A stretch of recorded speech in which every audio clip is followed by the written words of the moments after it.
دوستان عزیز سلام، وقت شما بخیر، خسته نباشید.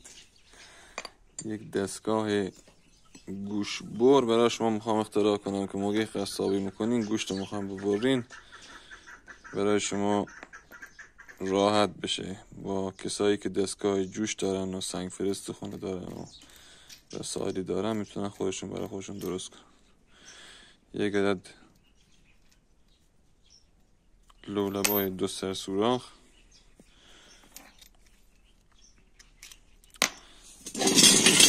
یک عدد قوطی 5x2 فکر کنم همچین چیزی، یا 5x7x5 میشه استفاده که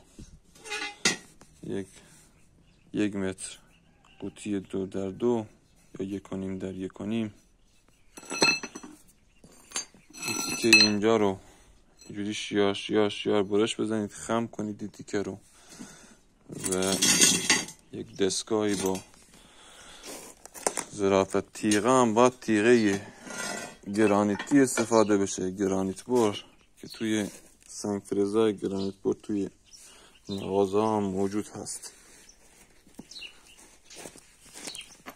به این شکل یک برشی از اینجا برش میدید، این هلال خم رو روی در میارید، این هم از روی یه خطی میگیرید با خودکار با سنگ فرز برش میدید، لبر هم با سنگ فرز ساب میدید و تیز میکنید هر دو طرف، هم از این طرف هم از این طرف. من تیغه کارتر آسفالت بر استفاده کردم داشتم، شما میتونید تیغه سنگ گرانیت هم استفاده کنید، گرانیت بر.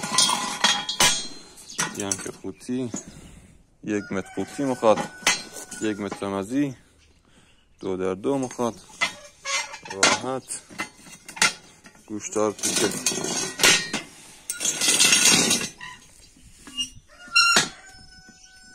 یک دستگاه کار اومد تو خونه هر کسی. دوستان به این شکل میتونید استخونا رو تیکه کنید بدونی که نرم استخون قاطی کنه، بذارید و گوشتاتون رو کامل هر تیکه هایی که دلتون میخواد در بیارید. یه هم تیکه از چوب درخت براتون تست کردم که کارایی این دستگاه رو بدونید چی.